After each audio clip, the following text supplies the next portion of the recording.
Okay, so it's 5 years since the takeover when you took over with Terry and Bill, and did you think you'd be in this position when the takeover took place?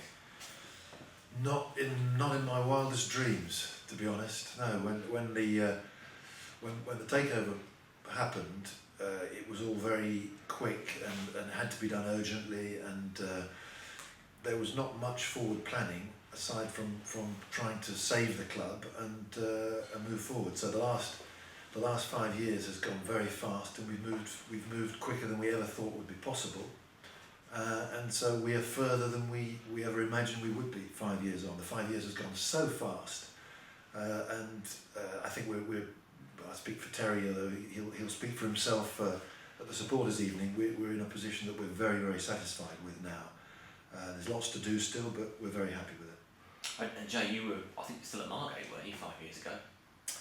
Yeah, I think I joined just as Terry took over and came involved. So yeah, I was playing against at the time when there was all the talk of obviously Oliver taking over. But being a local lad, I kept reading about it in the KM. So I was sort of up to date on what was going on. I mean, you were a supporter from very early on, because I think, if I'm right, your dad used to take you to the old athletic ground.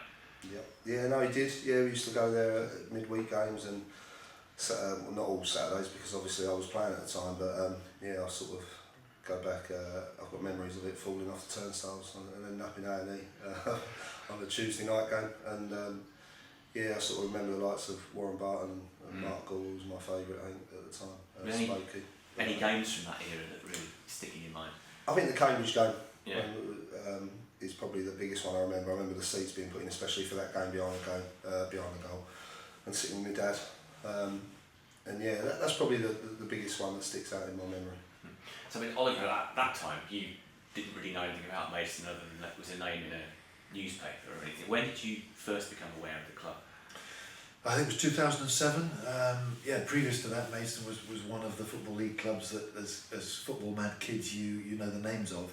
But in 2007, I got to know the club, got involved, and went to my first game, as I recall, was away at Tunbridge with some friends and family, and we sat there and watched the events unfold. And there were 3 sendings off, more effing and blinding than I think I can remember in 20 years previously. And we looked at each other and we said, what on earth have we got involved in here? This is just and my friends were looking at me shaking their heads thinking I've gone completely mad. But since then things I think have generally looked up, and fortunately Jay's language is not quite as juicy as some of the other managers we might have had, and I think that's one of the many reasons we respect him so much. Apart from that, I can remember one memorable match which was away at East Thurrock, if such a thing can be memorable, when Chris Smalling was playing and wandering around the ground thinking, even then that he was a player with a bit of potential, and we won 4-2. I think Jay might even have been playing in that game and possibly scored. I can't remember the details, yes, there's a few games that stand out in the few years that I've been following the club. Tony, it's been a while. I mean, how long was it from the time that you first became aware of the club to the time that you actually bought into it?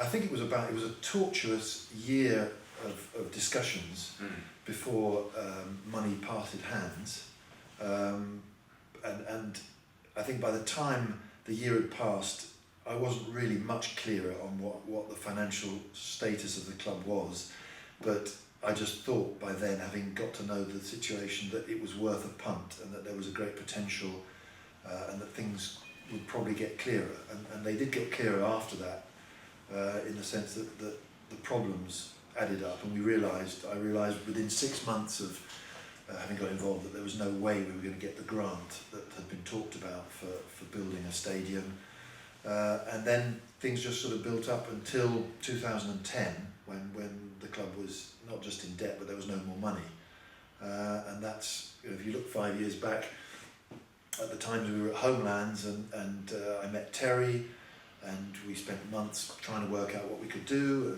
and as you'll recall, there were other people interested at the time, but we finally, I think the moment came when we decided that it was that together we could do something, and that we wanted to do something. We didn't want to let it all fold up, and that we would risk a small amount of investment in making sure we carried on for a year, and in that time we would find a plan for going forward, and we did find a plan. Each year has changed because we've gone so far, so we've had to make it up as we go along, and fortunately, and this is one of the key things, is that Terry and I found a way of working together which is pretty efficient. And Terry does 99% of the work. I think that's probably the main reason.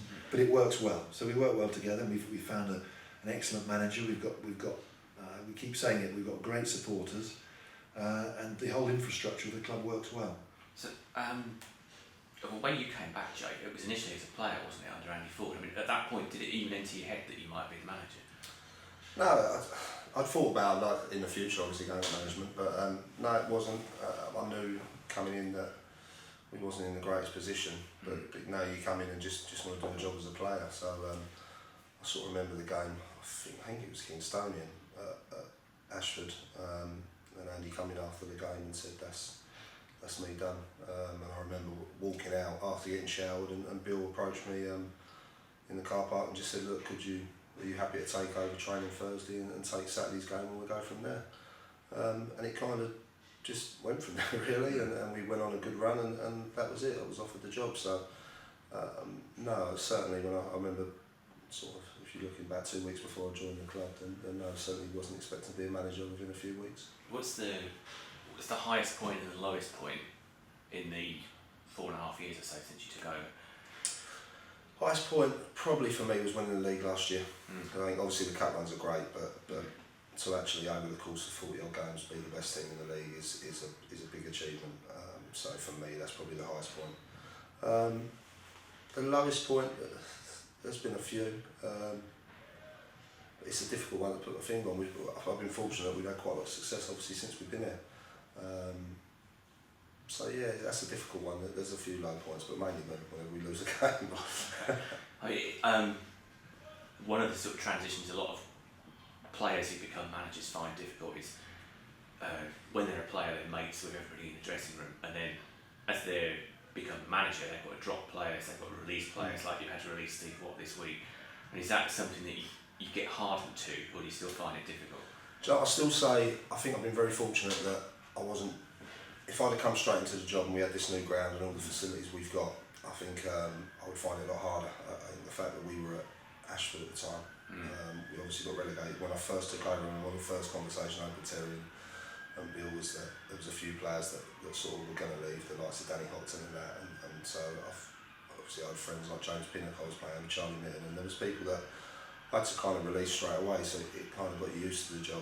And I think unfortunately I had that to deal with that early on, so it gets it now.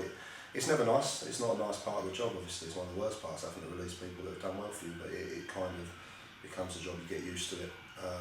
There is a transition period, and I think that you realise you're not one of the players when you stop getting invited on the nights out anymore. Okay. You're talking about the squad now, and with Steve's departure, have you got anybody in mind to come in and replace him, given that there's not that many defenders on the books? No, we're looking. Obviously, we've got two young lads in the academy doing very, very well, Will Thomas and Bruce Butler. And I am looking. We're looking in other areas as well. It's never easy. Steve's been a great player and captain for us, so it wasn't an easy decision.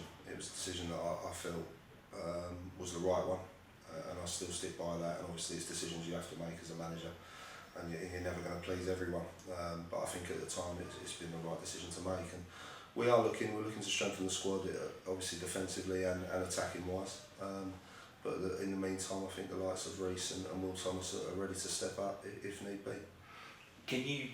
This is one for both of you really. Can you think 5 years ahead now, having sort of thought 5 years back? What do you think it's going to be like in 2020? It's so difficult to tell, isn't it? When we look back 5 years and see where we've come in 5 years that we didn't really think we'd get this far. We go back to I think when I had a quick chat with you, Jay, in the middle of the pitch before Brighton, going back to 2012, and we actually were talking about how many.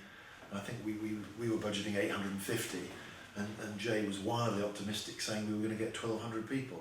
And everyone thought he was mad, and he was wrong, and we were even wronger, because the crowds have been wonderful, and we can see that continuing. So I think I'm very optimistic that the catchment area and the fact that there's such a bubble in the club means that we'll have the potential to get more and more people down here. That's one thing I can see happening.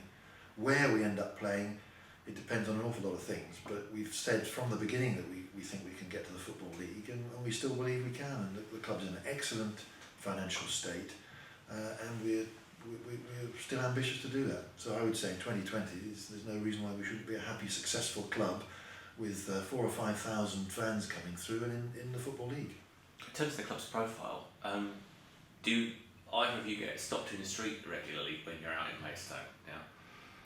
Yeah, I do a bit, to be honest, which is nice. I remember taking over the job, and I used to do the school run, and no one, I don't think anyone knew what I did, and now, it's having questions about Maidstone, which is great. And I think the biggest thing for me is seeing the kids and that in the shirts and the scarves, and as I say, at the school run you see the Maidstone hats and things, and it's great. I think it's great for the town, and it shows what progress we have made.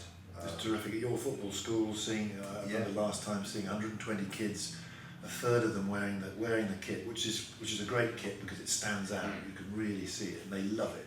There's virtually nothing in the club that is as heartwarming as that site. It really is wonderful. Yeah, and it does show how far the club's come. We kind of skipped a generation, I think, over the years, and now to see the kids back is great, and the support, and everyone always talks to me about a Saturday afternoon when all the shops, whenever I go into a shop, or they always talk about the support as they see walking past on a Saturday afternoon, and what a buzz it's brought back to the town, and I think that's a great thing. I don't get many people come up to me in Paris funny enough, talking about Maidstone. No, even though you used to play cricket for France. One day.